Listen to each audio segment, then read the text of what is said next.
Hey, what's going on everybody? Commander Crane here, and we are back with another Pioneer deck tech. And today, we're going to be talking about Cosmogrand Humans, a deck that I've been very excited to talk about ever since I saw this card in the leaks that happened a little while ago. But as always, at the end of the video, let me know in the comment section below, what do you think about this deck? Is there a specific human that I should have put in this deck that I did not? Or do you have suggestions for upcoming videos? Just let me know in the comment section. Okay, so the start of the show, one of the cards that I think is honestly just one of the best cards in the entire set of Edge of Eternities, and that is Cosmogrand Zenith. I think this card is just absolutely nuts. Kind of is like Core Steel Cutter, where when you play multiple spells, you get a lot of value. So a lot of people automatically think, when you see this card, like, okay, it's basically like a Monastery Mentor, you know, you play a whole bunch of different instants and sorceries that are cheap and take advantage of it.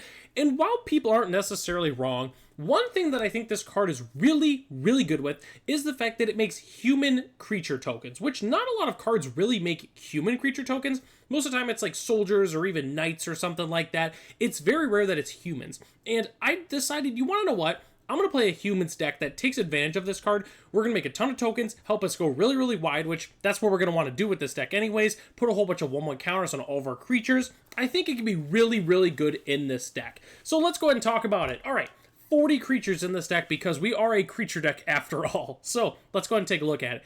This 1/1 drop, I'm really excited to talk about. I think it's what's really going to help Cosmogrand Zenith pop. So we're playing 4 copies of Hopeful Initiate, 4 copies of Warden of the Inner Sky, and 4 copies of Reinforced Ronin. So Reinforced Ronin is what I think the bread and butter is with this, because at the beginning of your end step, you return it to its owner's hand. So we're able to cast multiple spells in a turn way easier because of Reinforced Ronin. Obviously if we have like multiple copies, we can just keep playing those. We can play all of our other good humans that are in our deck. This keeps bouncing back, so we just really have to have like one spell a turn in our hand, because obviously we have the Reinforced Ronin, and I think it could be really, really good in this deck. It also helps trigger a whole bunch of other cards in our deck, which is great. But we're also playing 4 copies of Hopeful Initiate and 4 copies of Warden of the Inner Sky. Again, we're going really wide, so Warden of the Inner Sky just makes sense.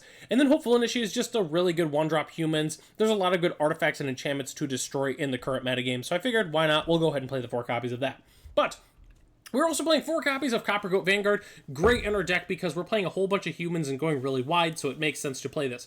We're playing 4 copies of the new Honored Knight Captain. I think this card's fantastic because it also makes human tokens, which is, again, not very common, but then they also put it on a 2-drop.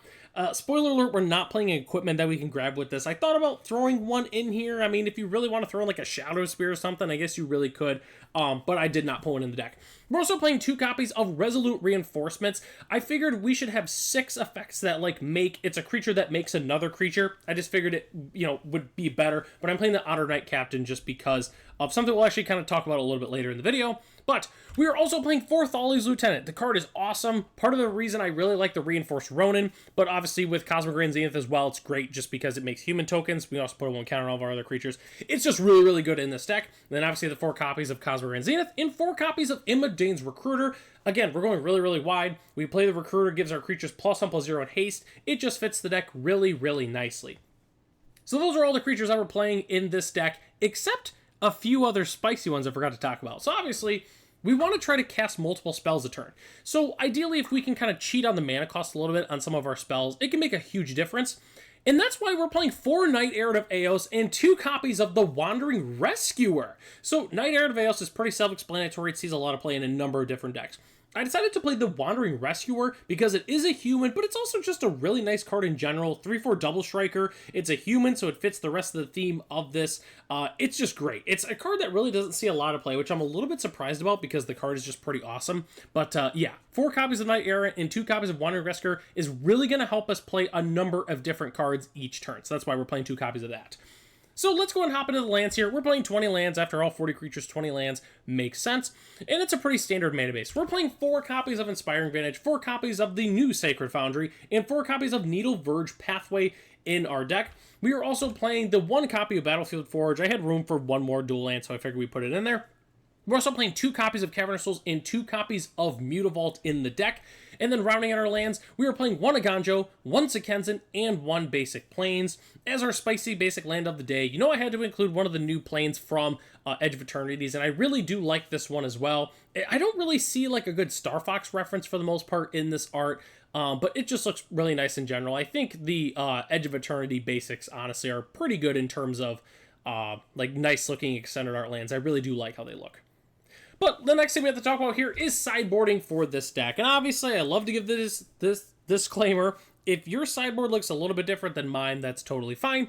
This is just based off of what I personally would run into, based off of, what I personally run into at my local game store, as well as Magic Arena. But we are playing 2 copies of Deafening Silence because the card is fantastic against all the different Spellslinger decks that are in the format. We're also playing 2 copies of the new Seam Rip, basically just taking, portable hole slot. An enchantment is a lot better than an artifact when you're just like, in a vacuum. There's less ways to destroy enchantments, so it makes sense to play 2 copies of Seam Rip. We're also playing 2 copies of Sheltered by Ghost because the card is just insane. I'm really not going to go any more detail than that. The card is just insane.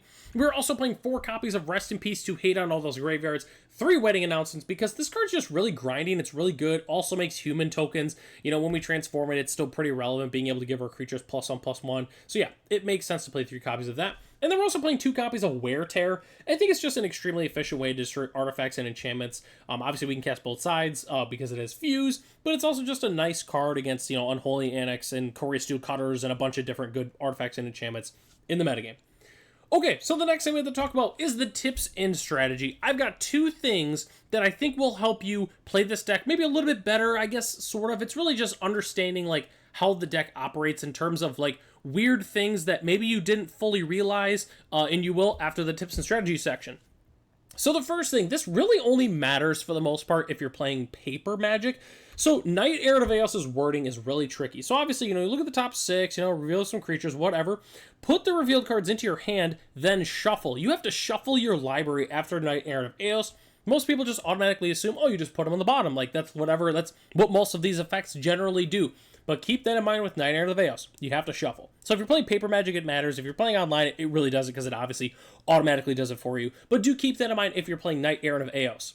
The other thing I have to mention, and this is why we're playing 4 copies of the Honored Knight Captain, is because Resolute Reinforcements token is not a human. It is a soldier token, which is kind of the downside with a lot of these human cards, is they all make soldier tokens.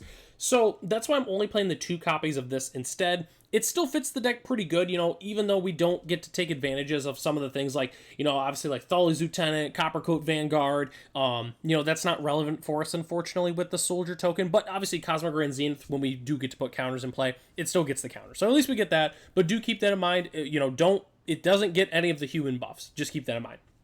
Okay, so the last thing I have to talk about is the budget options for this deck, which it's pretty straightforward. You can swap out Cosmogrand Zenith. So a little bit of a disclaimer too. So as of the making of this video, this is officially release day for the set. I know I put Cosmogrand Zenith as $5 US. I really don't know how expensive this card is going to be. I think it's going to be around that $5 range unless a standard deck really pops off with it. So that price could be a little bit different. I know as of the recording of this video, I think it's up to like 15 bucks or something like that. But that's what I think it's going to end up as. So it could be really cheap in a month. It could be like a $2 card and it makes sense. You don't really have to swap it out. You could also swap out the utility lands. Obviously you have your Cavernous Souls and your Mutavaults. You can swap those out to make it a little bit cheaper. So the current list as it's constructed right now, and that's with Cosmogrand Zenith, I'm assuming it's going to be around $5, is $215 US, which really is not bad for a Pioneer deck. The budget list, I was able to get down to $55 US with the Cosmogrand Zeniths in the deck. All I did was swap out some of our expensive dual lands for some cheaper ones, and then I switched out like Seam Rip for Portable Hole, and that was pretty much it. I didn't change any of the actual creatures themselves. But yeah, I think Cosmogrand Zenith is one of the best cards in the set. It's super insane. We just saw a Courier Steel Cutter get banned because of how efficient it is. I'm not saying Cosmogrand Zenith is going to be this efficient because it is 3 mana. It's a little bit different. It's a creature, so it's easier to take out. But I think that unchecked, Cosmogrand Zenith is one of the best 3-drops I think we've seen in quite some time. And definitely let me know in the comment section below if you end up building a deck like this one, or if you have a different Cosmogrand Zenith deck. Just let me know what do you think about this card in the comment section. And that takes us to the end of the video here. Thanks so much for watching. The deck lists are in the description below if you'd like to check them out for yourself. Huge shout out to our channel members, Ralph, Matt, Arcadius, Ray, Gary, Cyril Noki, Michael D, our premium channel member, The Common Cold, Jeremy P, and BG Stilts. If you're interested in being a channel member, it starts at $1 US a month, and you gain access to the exclusive Commander Crane Discord, as well as other features here on the channel. So, I'm Commander Crane, thanks for watching this video, and hope to catch you in the next one.